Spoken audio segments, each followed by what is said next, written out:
प्रिय भक्तजनों, आप सबका एक बार फिर से स्वागत है शीश के दानी खाटू श्याम भाग 3 में, जिसका विषय है श्री खाटू श्याम जी का इतिहास या खाटू श्याम जी की जन्म कथा। तो शुरू करते हैं आज का विषय। प्रिय भक्तजनों, कौरव वंश के राजा दुर्योधन ने निर्दोष पांडवों को सताने और उन्हें मारने के लिए लाक्षादी घर का निर्माण किया था, पर सौभाग्यवश वे उसमें बच निकलकर वनवास जाकर रहने लगे। एक समय जब वे वन में सो रहे थे, उस स्थान के पास ही एक हिडम्ब नामक राक्षस उसकी बहन हिडिंबी सहित रहता था। तब उसको मनुष्य पांडवों की गंध आई, तो उन्हें देखकर वह राक्षस अपनी बहन हिडिंबा से बोला, इन मनुष्यों को मारकर मेरे पास ले आओ, आज इनका मांस खाकर बड़े खुश होंगे। हिडिंबासुर के कहने से हिडिंबा वहां आई, जहां पास में ही चारों भाई कुंती सहित सो रहे थे और भीम उनकी रक्षा में जग रहे थे। भीम के स्वरूप व शारीरिक गठन को देखकर हिडिंबी राक्षसी उन पर मोहित हो मन ही मन सोचा, इन श्याम सुंदर तरुण वीर की भुजाएं बड़ी हैं, कंधे सिंह के समान हैं, ये महान तेजस्वी, इनकी ग्रीवा शंख के समान सुंदर व नेत्र कमल दल के सदृश्य हैं, ये मेरे लिए उपयुक्त पति हो सकते हैं। अतः यह विचार वह भाई की बिना परवाह किए ही अपने स्वरूप को बदलकर अप्सरा जैसा सुंदर रूप व वैसे ही वस्त्र आभूषण युक्त होकर भीम के सम्मुख जा खड़ी हो गई। तब भीम ने पूछा कि तू कौन है और किस प्रयोजन से यहाँ आई है। यह सुनकर वह हिडिंबी बोली कि मैं और मेरे भाई हिडिंबासुर इस जंगल में रहते हैं। मेरे भाई ने आप लोगों को मारकर अपने पास लाने के लिए मुझे भेजा है, पर मैंने आपके रूप व तेज से प्रभावित होकर आपको अपना पति मान लिया है। कृपया इस बात को पूरी कीजिए।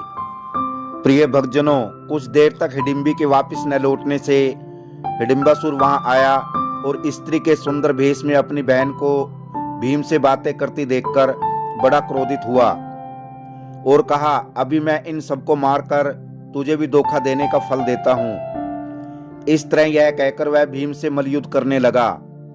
काफी लड़ाई हुई, जिसमें कई वृक्ष लतादि का नाश हो गया और उनके फुंकार व संघर्ष को सुना तो वो चारों भाई भी माता सहित जग गए और अर्जुन व युधिष्ठिर का सहयोग पाकर भीम ने पूरी ताकत से उस राक्षस का अंत कर दिया। तत्पश्चात हिडिंबी हाथ जोड़ माता कुंती व युधिष्ठिर जी से अपने संकल्प को दोहराते हुए प्रार्थना की कि मुझे अनुमति देवें कि मैं भीम को अपने पति रूप में वरण कर सकूं।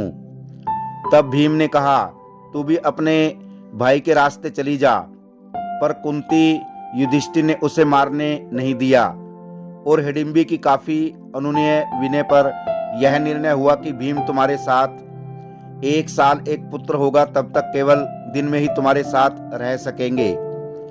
इस शर्त पर वह राजी हो गई और भीम से हिडिंबी का गंधर्व विवाह हुआ और कुंती व युधिष्ठिर आदि से विदा लेकर थोड़ी देर दोनों पैदल चलने के बाद वह भीम को आकाश मार्ग से ले गई और विभिन्न पहाड़ों, जंगलों, देवालयों आदि रमणीक स्थानों में वह उनके साथ कई दिनों तक विहार करती रही। उपरोक्त अवधि के अंतर्गत हिडिंबी गर्भवती हुई और उनके बाल रहित महाबलवान एक लड़का जन्मा। बाल रहित सिर होने से उनका नाम घटोत्कच रखा गया। उसके बाद वह तीनों कुंती, युधिष्ठिर आदि के पास आए। तब हिडिंबी ने कहा कि मेरा अब भीम जी के साथ रहने का समय समाप्त हो गया है और आवश्यकता होने पर पुनः मिलने के लिए कहा। हिडिंबी अपने अभीष्ट स्थान पर चली गई तथा घटोत्कच भी उनको सादर प्रणाम कर यह कहा कि मेरी आवश्यकता होगी उस समय मैं स्वयं अपने पितृवर्ग की सेवा में उपस्थित हो जाऊंगा। ऐसा कहकर राक्षस श्रेष्ठ घटोत्कच पांडवों से आज्ञा लेकर उत्तर दिशा की ओर चला गया। इसके कुछ समय बाद वन से लौटकर पांडु भी इंद्रप्रस्थ आ गए थे और उस समय कृष्ण भी वहां ही थे। तभी घटोत्कच ने भी वहां पर आकर सबको प्रणाम किया। तत्पश्चात युधिष्ठिर ने कृष्ण से कहा कि भगवान, इसकी शादी जल्दी होनी चाहिए और कैसे और कहां होगी, कृपया आप बतावें। तब कृष्ण ने कहा कि इसकी शादी मणिपुर में मूर दैत्य रहता था, उसकी लड़की कामकंटकटा या मोरवी से होगी। तो प्रिय भक्तजनों, तब युधिष्ठिर ने पूछा, भगवान कृपया मूर दैत्य और उसकी पुत्री मोरवी के बारे में बताइए।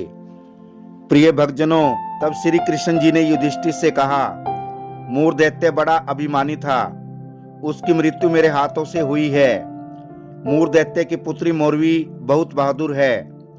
अपने पिता मूर दैत्य का प्रतिशोध लेने के लिए उसने मेरे साथ कई वर्षों तक युद्ध किया है और मुझे युद्ध में पराजित भी किया है। जब मैंने मोरवी को पराजित करने के लिए उस पर ब्रह्मास्त्र का प्रयोग करना चाहा, तो भी वह निडर, मुझसे न घबराकर मेरे सामने युद्ध में टिकी रही। तभी माँ आदिशक्ति ने मोरवी को समझाया कि जिससे तुम युद्ध कर रही हो वह स्वयं विष्णु है, जिसे भगवान शिव भी परास्त नहीं कर सकते, और भगवान विष्णु की ही कृपा से तुम्हारे पिता मूर दैत्य को मृत्यु के पश्चात वैकुंठ लोक की प्राप्ति हुई। प्रिय भक्तजनों, माँ आदिशक्ति की बातें सुनकर मोरवी को बड़ा पश्चाताप हुआ और उसने हथियार त्याग दिए और वह भगवान विष्णु की भक्त हो गई। प्रिय भक्तजनों, श्री कृष्ण जी से मूर दैत्य और मोरवी के बारे में सुनकर सभी पांडवों ने घटोत्कच को मणिपुर में मोरवी के पास भेजा। घटोत्कच ने मोरवी के पास जाकर अपने आने का अभिप्राय कहा। तब उसने कहा कि आप मेरे प्रश्नों का सही उत्तर दो तो मैं आपसे शादी कर लूंगी। उसके प्रश्नों के सही उत्तर घटोत्कच ने दे दिए। तब वह उनके साथ इंद्रप्रस्थ आ गई और कृष्ण ने उन दोनों का पांडवों के समक्ष गंधर्व विवाह कर दिया। उसके बाद वे दोनों उनको प्रणाम कर अपने उपयुक्त स्थान में आ रहने लगे। उन्हें उस स्थान पर रहते हुए एक महान पराक्रमी पुत्र की प्राप्ति हुई। उसके शेर की भांति बालों को देखकर उसका नाम बर्बरिक रखा गया। राक्षसियों के पुत्र जन्मते ही बलवान व युवक होते हैं। साथ ही बर्बरिक धर्मात्मा, विनयी व वीर भी था। तो प्रिय भक्तजनों, इस प्रकार घटोत्कच और मोरवी के पुत्र बर्बरिक का जन्म हुआ। तो प्रिय बंधुओं, ये था शीश के दानी खाटू श्याम भाग 3।